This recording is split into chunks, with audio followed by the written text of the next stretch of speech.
굿모닝 화이트엔 2부 이어갑니다. 토트넘의 손흥민이 오늘 새벽 새 역사를 썼습니다. 즈베즈다와의 유럽 챔피언스리그 무대에서 멀티골을 터뜨리며 차범근 전 국가대표팀 감독이 보유하고 있던 한국인 유럽 무대 최다골 기록을 넘어섰습니다. 취재기자 연결해서 알아보죠. 최두희 기자. 네, 스포츠부입니다. 자, 이 시원한 골 장면부터 보고 싶은데 멀티골 기록부터 전해주시죠. 네, 손흥민은 심리적으로 위축됐다는 일각을 우려와는 달리 지베즈다 원정길에 선발로 나섰습니다. 첫 득점, 그러니까 차범근 전 감독의 유럽 무대 통산 121골을 넘어선 역사적인 순간은 후반에 찾아왔는데요. 이 역습 상황에서 델리 알리의 패스를 받은 손흥민은 수비수 한 명을 제치고 왼발 슈팅으로 팀의 두 번째 골을 만들어냈습니다. 시즌 6호 골이자 챔피언스 리그 4호 골인데요. 이 골로 손흥민은 차범근 전 감독이 보유한 한국인 유럽 무대 최다골 기록인 121골을 넘어서서 새 기록을 쓰게 됐습니다. 불과 4분 뒤인 후반 16분엔 팀 동료 로즈의 크로스를 이번엔 오른발로 마무리하며 한 골을 더 보탰는데요. 오늘 손흥민의 멀티골 대활약으로 한국인 유럽 무대 최다골은 123골로 늘었습니다. 손흥민은 후반 30분 교체되기 전까지 75분 정도를 활약하며 소속팀 토트넘이 4대0 대승을 이끌었습니다. 손흥민의 맹활약에 유럽 축구 통계 사이트인 후스코어드닷컴은 양팀 선수 28명 가운데 최고 평점인 평점 9점을 줬는데요. 소속팀 토트넘도 오늘 지베즈다전 승리로 2승 1무 1패가 되면서 승점 7점으로 조 2위 자리를 굳건히 하게 됐습니다.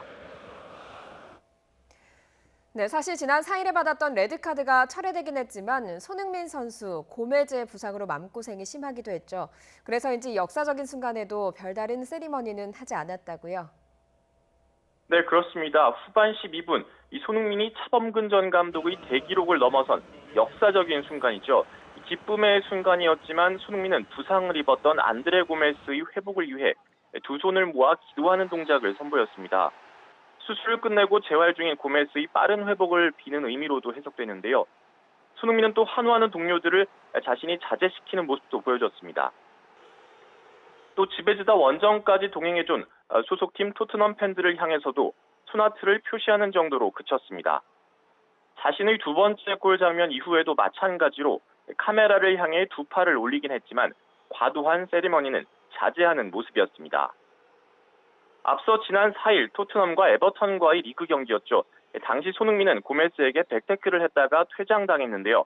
고메스는 손흥민의 백태클 이후에 다시 토트넘의 오리에와 충돌하면서 발목이 부러지는 큰 부상을 입었습니다. 당시 손흥민은 눈물을 보이며 괴로워했고 이로 인해 3경기 출장 정지 징계를 받았다가 토트넘의 항소로 징계가 풀리는 등 우여곡절을 겪었는데요. 아무래도 손흥민이 받은 정신적 충격이 적지 않았을 것으로 예상됐던 만큼 오늘 지베즈다전 선발 출전은 어렵지 않을까 하는 그런 분석이 나왔던 것도 사실입니다. 하지만 에버턴전에서 안드레 고메스의 큰 부상에 얽히며 심리적으로 위축돼 보였던 손흥민은 오늘 선발 출전에 이어 멀티골 대활약으로 어느 정도는 심리적 위축을 극복한 것으로 보입니다. 자, 다행히 이 고메즈 선수 수술 결과가 성공적이라고요. 네, 그렇습니다. 오른쪽 발목 수술을 받은 고메스는 최근 자신의 SNS 영상 메시지를 통해서 근황을 전한 것으로 확인됐는데요. 퇴원해서 현재 재활에 전념하고 있는 것으로 보입니다. 고메스는 메시지에서 수술이 잘 됐고 가족들과 함께 있다며 모든 팬들에게 고맙다고 전했습니다. 고메스는 병원에서 퇴원한 뒤엔 에버턴 구단 훈련장에도 나간 것으로 알려졌는데요. 앞서 에버턴 구단의 공식 발표를 봐도 고메스의 수술 결과는 성공적인 것으로 보입니다. 이제 관심사는 고메스의 예상 복귀 시기인데요. 경과가 좋을 경우엔 수개월 동안의 재활 기간을 거쳐 다시 그라운드에서 이 선수를 볼 수 있을 것으로 보입니다. 지금까지 스포츠부에서 YTN 최두입니다. 자, 오늘 오후부터 찬바람이 강하게 불며 기온이 크게 떨어지겠습니다. 절기상 입동인 내일은 서울 아침 기온이 1도까지 떨어지면서 올가을 들어 가장 춥겠습니다. 자세한 날씨 알아보겠습니다. 권혜인 캐스터. 네, 야외 스튜디오에 나와 있습니다. 자, 오늘 출근길에 좀 따뜻하게 입고 나가야 되겠군요. 네, 그렇습니다. 현재 서울 기온 7도를 보이면서 꽤 쌀쌀한데요. 오후부터는 북쪽에서 찬 공기가 밀려오면서 퇴근길에는 찬바람이 강하게 불겠고요. 특히 절기 입동인 내일은 서울 아침 기온이 1도까지 뚝 떨어지면서 올 가을 들어서 가장 춥겠습니다. 찬바람 탓에 체감으로 느껴지는 추위는 영하권을 맴돌겠습니다. 오늘 아침 전국에서 기온이 가장 낮은 곳은 전북 무주로 기온이 영하 1.8도까지 떨어졌고요. 파주 0.6도, 철원 0.8도, 홍천 2.8도를 기록하고 있습니다. 낮에도 찬바람이 불며 쌀쌀하겠습니다. 서울 14도, 대전 16도, 광주 18도, 부산 19도로 어제보다 1에서 3도가량 낮겠습니다. 이번 주말까지 예년 기온을 윗도는 쌀쌀한 날씨가 이어지겠습니다. 휴일 중부와 호남 지역을 시작으로 월요일에는 전국에 비가 내리겠습니다. 현재 전국의 미세먼지 농도 좋음에서 보통 호수는 보이면서 대기질 양호한 편입니다. 낮에도 찬바람이 불면서 미세먼지 걱정은 없겠는데요. 다만 오늘 오전까지 일부 중서부 지역을 중심으로 미세먼지 농도가 나쁨 수는 오르내릴 가능성이 있으니까요. 참고하시기 바랍니다. 지금까지 상암동 야외 스튜디오에서 YTN 권혜인입니다. 교육부가 학생부 종합전형의 실태조사 결과를 공개한 데 이어 오늘 고교 서열화해소와 일반고 역량 강화 방안을 발표합니다. 하지만 수시정시 비율 조정과 자사고 특목고 일괄 폐지 논란이 얽히면서 교육계 갈등이 폭발 직전입니다. 김정균 기자가 취재했습니다. 교육부 실태조사 결과 학생부 종합전형은 문제투성이었습니다. 자기소개서와 추천서는 부모의 사회경제적 지위를 적시한 기재금지 위반이 300여 건이었습니다. 표절로 추정되는 자기소개서도 200건이 넘었습니다. 하지만 대학은 학종평가 때 이를 반영하지 않은 것으로 확인됐습니다. 적절한 수준의 불이익을 주는 조치도 없었습니다. 더구나 합격률과 평균 내신 등급을 보면 고교 서열화 현상은 뚜렷했습니다. 대학별 내신 등급을 분석한 결과 과학고, 외고, 국제고, 자사고, 일반고 순의 서열화된 고교 체제가 지원부터 합격 등록에 이르기까지 학종 전형의 전 과정에서 일관되게 나타나 특정 고교 유형이 우대받을 수 있는 정황을 확인하였습니다. 교육부는 곧 학종 실태조사 결과를 바탕으로 고교 서열화 해소 방안을 발표할 예정입니다. 자사고와 특목고의 일괄 폐지가 핵심입니다. 또 다음 주 수능 시험이 끝나면 이달 내 대입제도 개편안도 공개합니다. 여기에는 대통령이 말한 정시 비중 확대가 포함될 예정입니다. 양쪽 모두 파장이 만만치 않아 보입니다.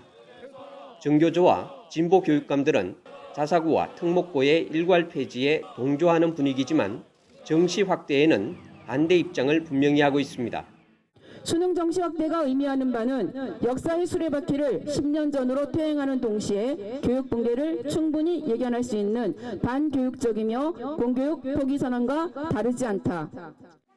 자사고는 물론 외고 등 특목고 학부모들도 폐지 정책에 반발해 앞으로 단체 행동을 예고하고 있습니다. 해당 학교의 당사자인 학교, 학생, 학부모들이 참여하는 어떤 공론화 과정도 없이 마치 마녀 사냥을 하듯이 왜곡된 정보가 언론을 장악하여 여론을 한쪽으로 몰아가고 있다. 조국 전 법무부 장관 딸의 부모 찬스 논란으로 촉발된 대입제도 개편은 당초 학종의 비교과 영역만 손질하는 수준에서 시작됐습니다. 하지만 자사고, 특목고 일괄 폐지에 이어 정시 비중 확대에까지 손을 대면서 교육계가 갈등과 혼란으로 들썩이고 있습니다. YTN 김종길입니다. 정부가 민간 택지 분양가 상한제 대상 지역을 발표하면서 당분간 재건축 단지 94곳에 혼란이 일 것으로 보입니다.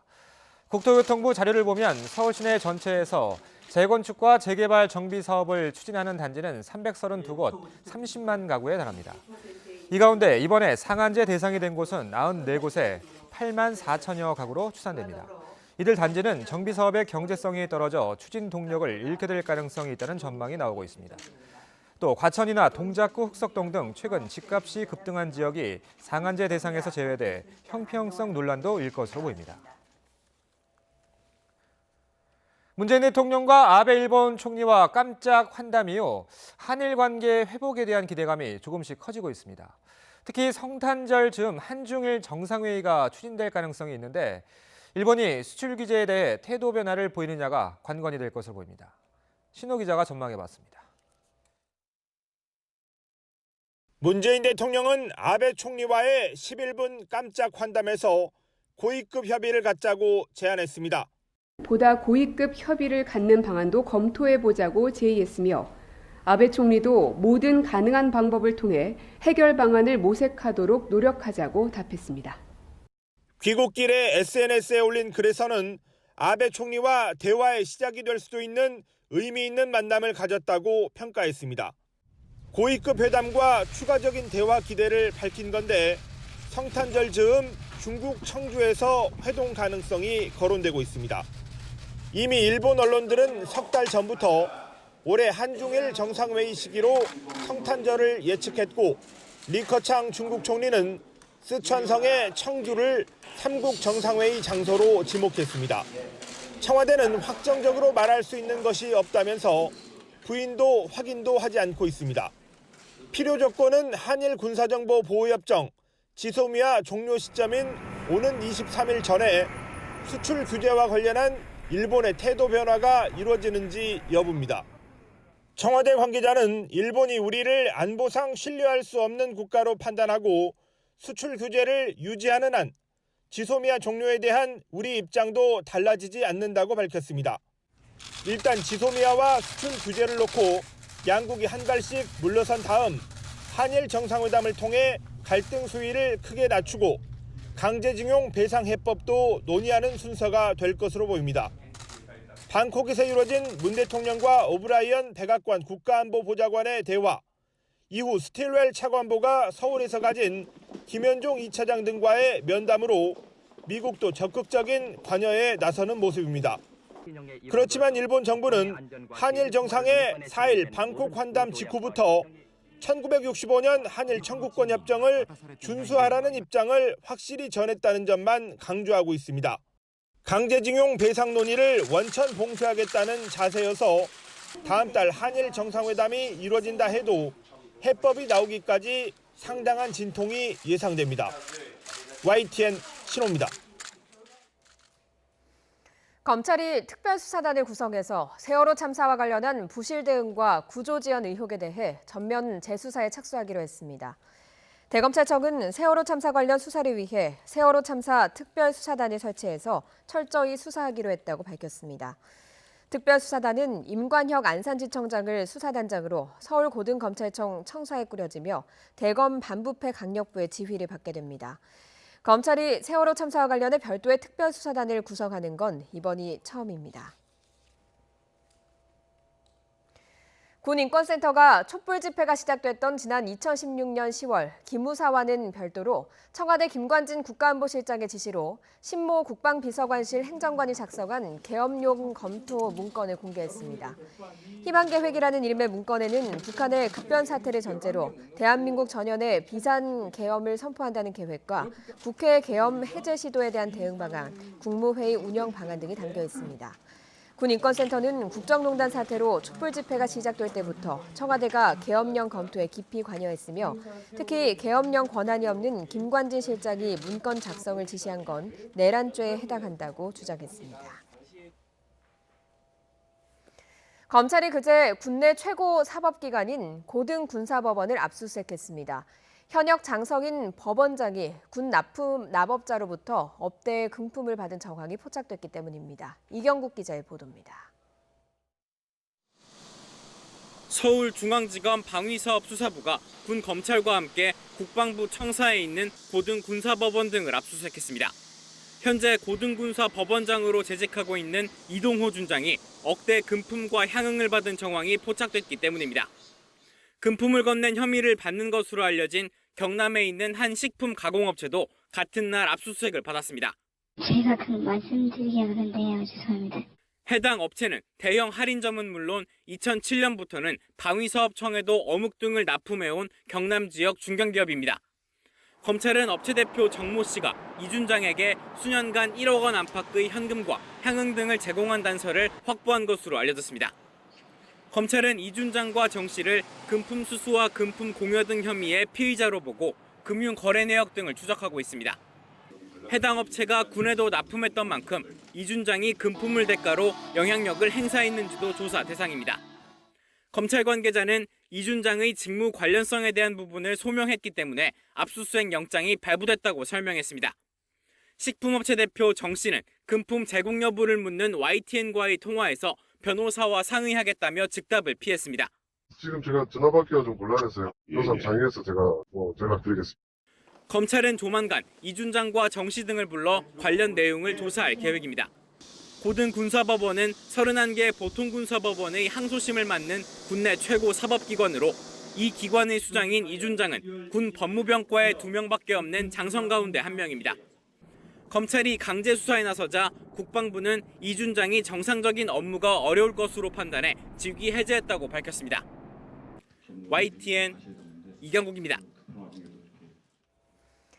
얼마 전 박찬주 전 육군대장이 역사적으로도 불법 인권 요인이 분명한 삼청교육대를 정당화하는 듯한 발언으로 공분을 샀죠. 공관병 갑질 논란과 군 검찰 수사에 대해서도 억울함을 토로했는데요. 어디까지 사실로 볼 수 있는지 따져봤습니다. 이정미 기자입니다. 감을 따라고 했다.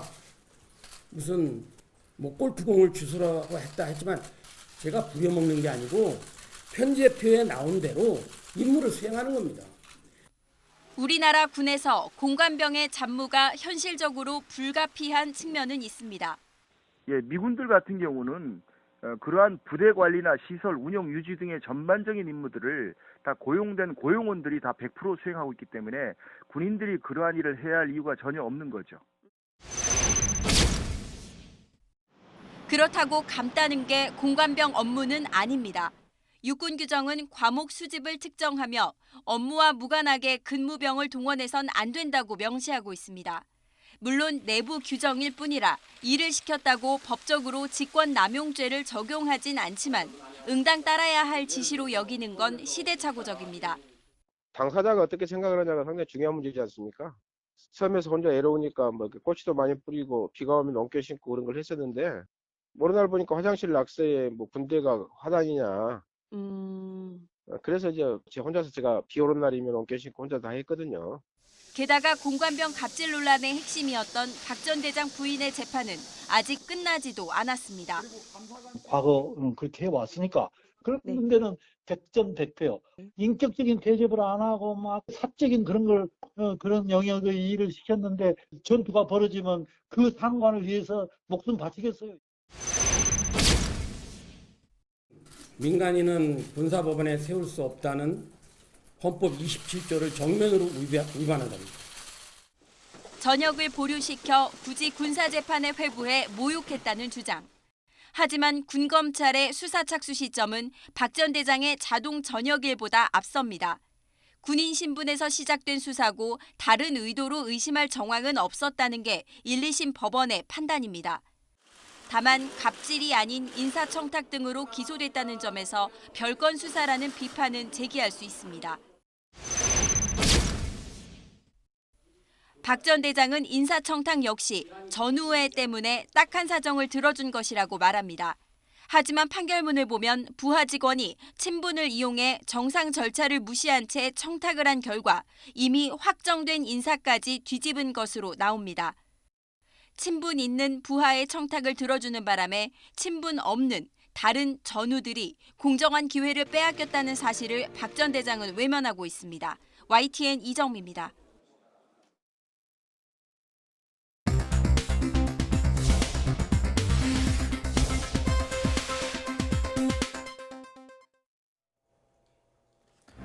이 시각 보도국입니다. 북한이 한미연합 공중훈련을 비난하며 인내심이 한계점을 가까이 하고 있다고 경고했습니다. 북한 조선중앙통신은 권정근 외무성 순회대사가 담화문에서 이같이 밝히고 미국의 무모한 군사적 움직임을 가만히 앉아 지켜보고만 있진 않을 것이라고 말했다고 전했습니다. 이와 관련해 미 국방부는 한미연합 공중훈련이 북한의 반발과 상관없이 진행될 것이라고 밝혔습니다. 이스트번 미 국방부 대변인은 북한의 분노에 따라 훈련 규모를 조정하거나 진행하진 않는다고 말했다고 미국의 소리 방송이 보도했습니다. 마크 램버트 미 국무부 대북 특사가 현지 시각 6일부터 9일까지 러시아를 방문한다고 미 국무부가 밝혔습니다. 램버트 특사는 이 기간 러시아 에너지 안보 연구소가 주최하는 모스크바 비확산 회의에도 참석할 예정이어서 북미 간 접촉 가능성이 주목됩니다. 이 회의에는 북한 측에서 조철수 북한 외무성 미국 국장이 참석합니다. 국적 항공사인 아시아나 항공의 새 주인을 찾기 위한 본입찰이 오늘 진행됩니다. 금호산업과 매각 주관사인 크레디트 스위스 증권은 오늘 본입찰 뒤 조만간 우선 협상 대상자를 선정하고 올해 안에 매각을 마무리한다는 방침입니다. 이 시각 보도국이었습니다.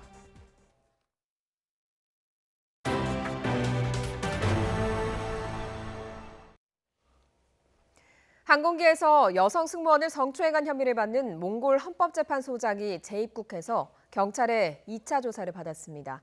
경찰은 추가 조사 가능성을 검토하기 위해 몽골 헌재 소장의 출국을 정지했습니다. 박기환 기자의 보도입니다. 모자를 깊이 눌러쓴 드바야르 도로지 몽골 헌법재판소장이 경찰 조사를 받고 빠져나옵니다. 지난 1일 인천공항 보안구역 경찰조사실에서 1시간 반가량 진행한 1차 조사에 이은 두 번째 조사입니다. Do you admit the sexual violence? Do you think this occasion will be a diplomatic problem? 도로지 소장은 변호인이 입회한 상태에서 진행된 2차 경찰 조사에서도 혐의를 전면 부인한 것으로 전해졌습니다. 1차 조사 직후 아시아 헌법재판소 연합회의가 열린 인도네시아로 출국했던 도로지 소장은 어제 몽골행 항공기 환승을 위해 한국에 다시 들렀다가 경찰에 체포됐습니다. 도로지 소장은 이틀간 한국에 머물다가 몽골로 돌아갈 예정이었던 것으로 전해졌습니다. 하지만 경찰은 도로지 소장을 추가로 조사해야 할 가능성을 열어두고 검찰과 협의해 열흘간 출국 정지 조치했습니다. 경찰은 지난 1일 면책특권 대상인지 확인하지도 않고 현행범으로 체포된 도로지 소장을 석방해 논란이 일었습니다. 이와 함께 경찰은 또 다른 승무원을 추행한 혐의가 있는 도로지 소장의 일행도 체포영장을 발부받고 주한 몽골 대사관 측과 소환 조사 일정을 조율하고 있습니다. 현재 도로지 소장의 일행은 지난 1일 아무런 조사를 받지 않고 석방돼 싱가포르로 출국한 상태입니다. YTN 박규환입니다. 난민 심사 절차를 밟고 있는 외국인을 보호소에 구금하는 대신 다른 방안을 마련해야 한다는 국가인권위원회 권고가 나왔습니다. 국가인권위원회는 지난 1월 법무부에 보호 외국인의 인권 증진을 위해 구금 제도를 개선하라고 권고했지만 정부가 소극적으로 대응했다고 지적했습니다. 인권위는 현행 출입국관리법엔 난민 인정을 신청하고 장기간 구금돼 있는 외국인을 당국이 보호해줘야 한다는 규정이 있다며 구금 대안 방식을 구체화해야 한다고 말했습니다. 오늘 새벽 경북 영덕 앞바다에서 어선끼리 충돌하면서 어선 한 척이 전복돼 선원 6명이 바다에 빠졌다가 구조됐습니다. 경북 군위 생태마을에서는 모노레일이 탈선해서 7명이 다쳤습니다. 최재민 기자입니다. 어선 한 척이 바다 한가운데 전복된 채 떠 있습니다. 경북 영덕 앞바다에서 29톤 오징어잡이 어선과 7.9톤 통발 어선이 충돌하면서 사고가 난 겁니다. 이 사고로 통발 어선에 타고 있던 선원 6명이 바다에 빠졌지만 곧바로 오징어잡이 어선으로 옮겨 타 크게 다친 사람은 없었습니다. 해경은 사고 현장에 경비정을 급파해 전복된 어선을 예인하고 선원들을 상대로 정확한 사고 원인을 조사하고 있습니다. 모노레일 곳곳이 부서졌습니다. 경북 군위 생태마을에 설치된 모노레일이 탈선하면서 난 사고입니다. 사고 당시 모노레일에는 초등학교 교사들이 탑승했는데 모두 7명이 다쳤습니다. 이 가운데 40대 교사 1명은 중상을 입었습니다. 경찰은 브레이크 고장으로 사고가 났을 가능성이 있는 것으로 보고 있습니다. 경기도 화성의 신축 공장 공사 현장에서 천장 마감재가 6m 아래로 무너져 내렸습니다. 당시 천장 위에서는 40대 근로자 등이 작업하고 있었습니다. 이 사고로 5명이 다쳤는데 이 가운데 2명은 크게 다친 것으로 전해졌습니다. 경찰은 배관 설치 작업을 하다가 사고가 난 것으로 보고 안전수칙 준수 여부 등을 조사하고 있습니다. YTN 최재민입니다. 세계 전력 산업의 모든 것을 선보이는 빛가람 국제전력 기술 엑스포 빅스포가 개막했습니다.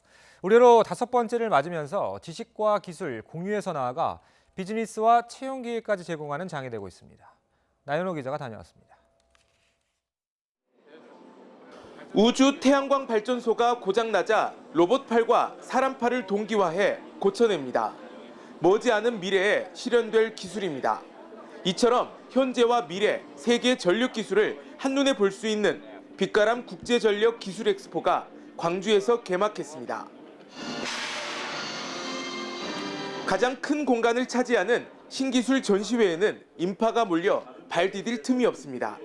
지멘스, 노키아를 비롯한 글로벌 기업부터 신생 벤처 기업까지 300여 개의 회사가 참여했습니다. 아무래도 이 전시회가 태양 전지 발전소 쪽 관계자들도 많이 오고 제조사들도 많이 오기 때문에 저희들 제품 판매에는 큰 도움이 될 것 같습니다. 국제 발명 특허 대전과 일자리 박람회도 열려 채용 기회까지 제공하고 있습니다.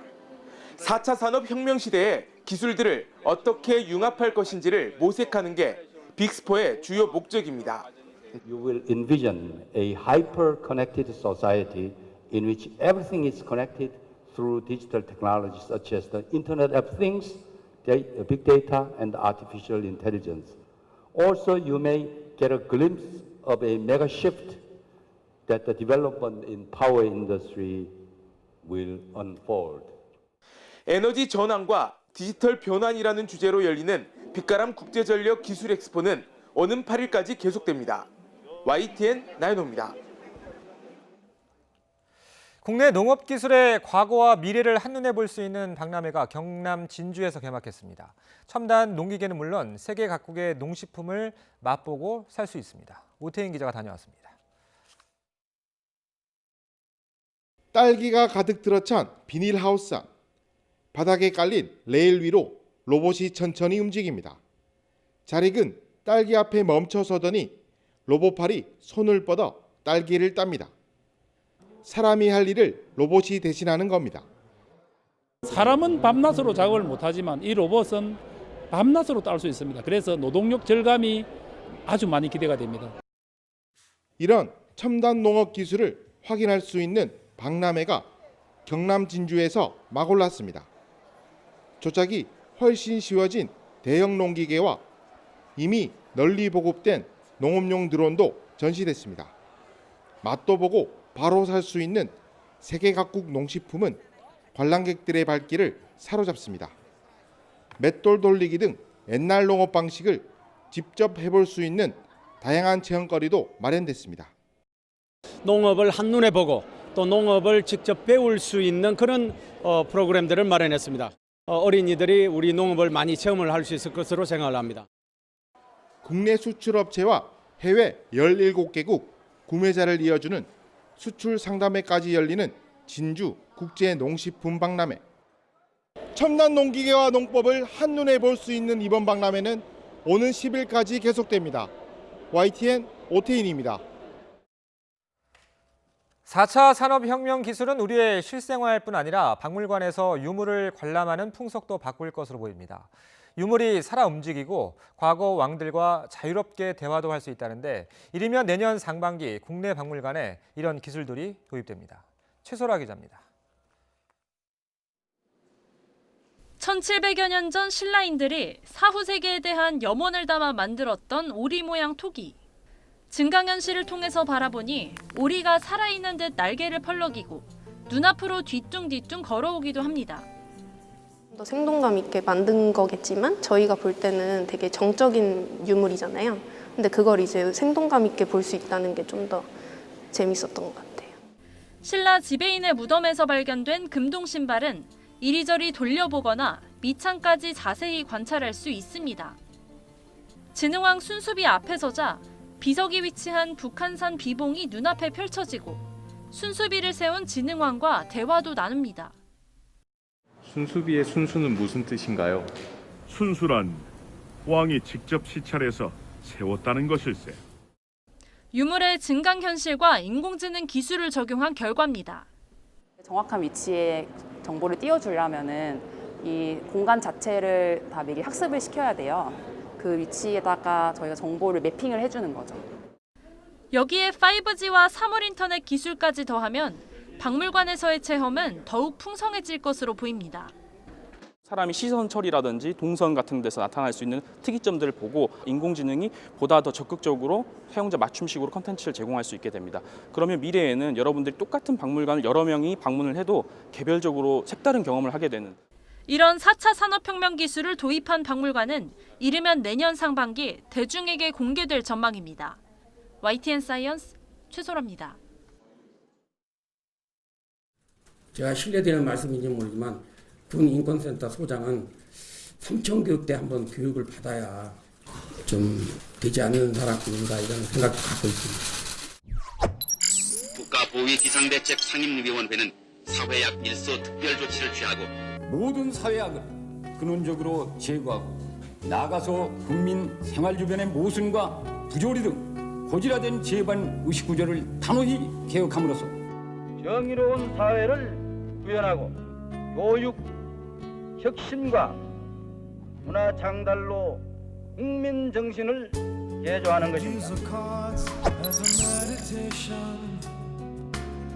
내가 왜 끌려갔는지 맞아, 지금도 모르죠. 초대 국제 정과가 연병장이 전부 고복을 하고 해서 피피제 피피 이거 선천교육대에서 세인간 창조의 교육을 받고 거기서 3분 스피치를 피눈물을 흘리면서 했어요. 아주 그런 면은 천만. 그도 말로 제가 지금 내장 타이어를 죽은 사람을 다 내가 똑똑히 봤다 했어요. 주제가 선천교육대 끌려가서 갔다 와가지고 우리 아들은 억울하다가 나와서 자살했습니다. 삼천교육대 갔다 온 사람들, 전국 사람들이 전부 깡패고 도둑놈인 줄 아는데 우리가 받고 사는 고통 어디 가서 풀어야 할지 그만하려니다.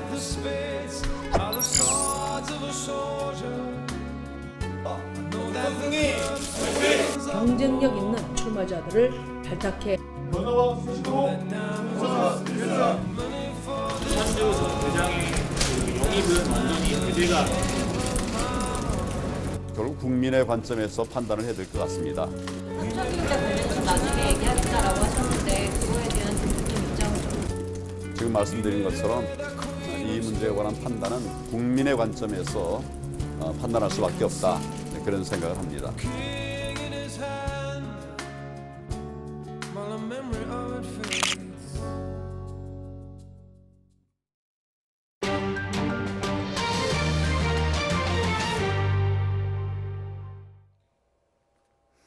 트럼프 미국 대통령의 탄핵 조사와 관련해서 국무부 서열 3위 관료가 비공개 증언에 나섰습니다. 협조하지 말라는 트럼프 대통령의 지시를 어긴 겁니다. 민주당은 우크라이나 대사관의 외교관 녹취록을 추가로 공개했습니다. 워싱턴 강태욱 특파원입니다. 미국 국무부 데이비드 헤일 정무차관이 미국 의회에 나타났습니다. 아무 말 없이 비공개 증언 조사가 이뤄지는 상임위 회의실로 들어갑니다. 트럼프 행정부의 고위 관료 가운데 민주당이 주도하는 탄핵 조사에 처음으로 출석한 겁니다. 민주당 하원이 여러 차례 백악관 등 트럼프 행정부 인사를 불렀지만 모두 응하지 않았습니다. 조사에 협조하지 말라는 트럼프 대통령의 지시에 따른 것입니다. 이번에도 하원은 헤일 차관을 포함해 4명을 불렀지만 다른 3명은 나오지 않았습니다. 정치 전문 매체 더 힐은 헤일 차관의 증언과 관련해 이는 빠르게 진행되는 조사에 협조하지 않겠다고 공언한 백악관에 맞서는 것이라고 평가했습니다. 이 같은 탄핵 조사에 대해 공화당 의원들은 트럼프 대통령과 마찬가지로 애덤 시프 정보위원장이 없는 사실로 소동을 만들고 있다고 비난했습니다. All this other noise that Mr. Schiff wants to stir up that isn't fundamentally critical to what actually took place. 민주당은 그동안 조사한 비공개 증언의 녹취록을 연일 내놓는 공세도 이어가고 있습니다. 하루 전 군사 원조의 대가성을 인정하는 고든 선들랜드 EU 주재 미국 대사에 이어 이번에는 우크라이나 대사관의 고위 외교관인 윌리엄 테일러의 녹취록을 공개했습니다. 이처럼 트럼프 대통령에게 불리한 일들이 속속 등장하면서 탄핵 조사를 두고 벌어지는 민주당과 트럼프 측의 갈등이 다음 주 예정된 공개 청문회에서 어떻게 폭발할지 관심입니다. 워싱턴에서 YTN 강태욱입니다. 미국 대선을 1년 앞두고 미국 4개 주에서 실시된 지방선거에서 민주당이 3곳에서 승리했습니다. 특히 공화당의 텃밭에서도 이변이 일어나서 재선을 노리는 트럼프 대통령에게 경고음이 울렸다는 평가입니다. 이동우 기자가 보도합니다. 내년 미국 대선의 풍향계로 불렸던 4개 주 지방선거에서 민주당이 3곳을 석권해 승리를 거뒀습니다. 켄터키와 버지니아, 뉴저지에서 민주당이 이겼고 공화당은 미시시피 한 곳을 건졌습니다. 특히 전통적으로 공화당의 텃밭인 켄터키주에서 민주당이 주지사 선거를 이긴 것은 대이변으로 평가됩니다. It's a message that says our elections don't have to be about right versus left. They are still about right versus wrong. 켄터키주는 트럼프 대통령이 2016년 대선 때 민주당 힐러리 클린턴 후보를 30%포인트 차이로 승리를 거둔 지역입니다. 트럼프 대통령은 이번에도 켄터키주 지원 유세에 전력했다는 점에서 선거 패배는 트럼프의 재선 가도에 적색등이 켜진 것으로 분석됩니다. 하지만 백악관은 선거 결과의 의미를 애써 축소하려는 분위기입니다. Kentucky has a rich tradition of voting for Democrats for governor. This is not a new thing. They don't have a rich tradition of voting for Republicans down ballot necessarily for the statewide elected officials. 버지니아 주의회 선거에서도 민주당이 25년 만에 처음으로 주의회 상하원을 모두 장악했습니다. 버지니아주는 공화당이 상하원에서 모두 다수 의석을 차지한 곳이었지만 이번 선거로 전세가 완전히 역전됐습니다. 내년 대선의 전초전 역할을 하는 이번 지방선거에서 냉랭한 민심을 확인한 트럼프 대통령으로서는 대선 전략을 전면 재검토해야 할 처지에 몰렸습니다. YTN 이동호입니다. 지난해 캐나다가 미국의 요청으로 중국 통신장비업체 화웨이 부회장을 체포하면서 양국 간 외교 갈등으로 비화했는데요. 중국이 보복 조치로 중단했던 캐나다산 육류 수입을 재개하겠다고 밝혀서 갈등 완화의 계기가 될지 주목됩니다. 조수연 기자입니다. 캐나다 농민들에게 좋은 소식이 있다. 주스틴 트루도 캐나다 총리가 중국의 캐나다산 육류 수입 재개 방침을 전하며 트위터에 올린 글입니다. 중국 외교부도 캐나다 돼지고기와 소고기 수입을 5개월 만에 재개한다고 밝혔습니다. 중국은 앞서 지난 6월 수출 서류상 위조를 이유로 수입을 중단했는데 최근 캐나다가 제시한 수정본을 수용하기로 했다는 겁니다. 近期加方提出了关于证书签发和传递的整改行动计划。中方评估之后认为，加方整改行动计划基本符合保证安全的要求。 수입 중단 당시 표면상 이유는 서류였지만 화웨이 사태에 따른 보복 조치로 해석됐습니다. 캐나다 사법당국이 지난해 12월 화웨이의 멍완저우 부회장을 체포한 이후 양국 관계가 악화일로를 걸어왔기 때문입니다. 껑샹 중국 외교부 대변인은 이번에 수입 재개를 확인하면서도 갈등의 책임은 중국에 있지 않다고 주장했습니다. 그러면서 캐나다 정부에 멍완저우 부회장을 즉각 석방할 것을 촉구했습니다. 이에 캐나다 당국이 어떤 입장을 내놓을지 1년 가까이 이어져 온 양국 외교 갈등 국면에 전환의 계기가 마련될 수 있을지 주목됩니다. YTN 조수연입니다. 미국과 중국 정상 간 1단계 무역 합의 서명이 다음 달로 연기될 수 있다는 보도가 나왔습니다. 로이터 통신은 현지 시간 6일 1단계 합의에 달하지 못할 가능성이 여전히 남아있지만 타결될 가능성이 더 있다는 미 당국자의 말을 보도했습니다. 또 미중 양국 대통령이 공식 서명식을 하기 위한 후보지로 많은 장소가 제한됐다고도 전했습니다. 유럽과 아시아 국가가 모두 포함됐고 유럽의 경우엔 스웨덴이나 스위스일 가능성이 더 크다고 설명했습니다. 시진핑 중국 국가주석이 중국을 국빈 방문한 에마뉘엘 마크롱 프랑스 대통령과 회담을 하고 양국 간 협력을 강화하기로 했습니다. 베이징 인민대회당에서 만난 시 주석과 마크롱 대통령은 무역과 금융, 항공 분야 등의 협력 방안을 담은 중국-프랑스 관계행동 계획에 서명했습니다. 이 계획에는 항공기 엔진 개발 협력과 중국의 에어버스사 항공기 구매 약속, 또 농업과 환경 분야 공조 강화, 무역과 투자 확대 방안에 대한 합의가 담겼습니다. 일본 정부가 오스트리아의 한 예술 전시회를 후원했다가 아베 총리를 풍자한 작품이 전시되자 후원을 취소한 사실이 드러났습니다. 교도통신에 따르면 일본 정부는 일본과 오스트리아 국교 150주년 기념 사업으로 지난 9월 말 개막한 예술 전시회에 후원했다가 지난달 30일에 철회했습니다. 해당 전시회에는 아베 총리를 상징하는 인물이 역사 문제를 둘러싸고 한국과 중국에 사죄하는 과거의 잘못을 부정하는 아베 정권을 풍자하는 동영상 등이 전시됐습니다. 올해 수학력 시험이 일주일 앞으로 다가왔습니다. 수험생들은 긴장과 불안 속에 시험을 기다리고 있을 텐데 선생님들이 학생들을 위해 특별한 노래 선물을 보냈습니다. 지환 기자입니다.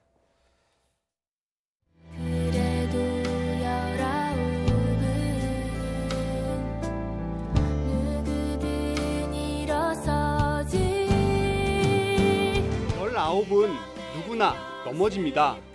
그래도 19은 누구든 일어섭니다. 시험 준비에 지친 19살 제자를 위해 현직 선생님이 곡을 쓰고 가사를 붙였습니다. 평소 제자들과 나눈 대화를 생각하며 노래를 만들었습니다.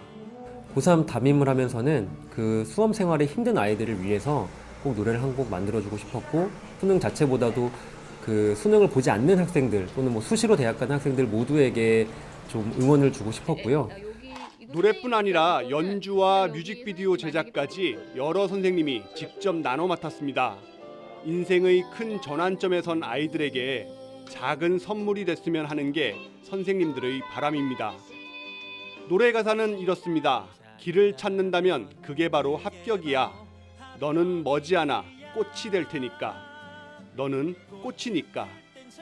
큰 시험을 앞둔 19 제자에게 보내는 노래의 제목은 그래서 꽃입니다.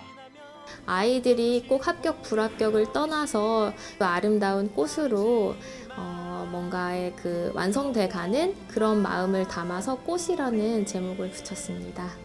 선생님들이 만든 수능 응원곡은 음원 제공 사이트나 강원교육청 블로그를 통해 누구나 무료로 받을 수 있습니다.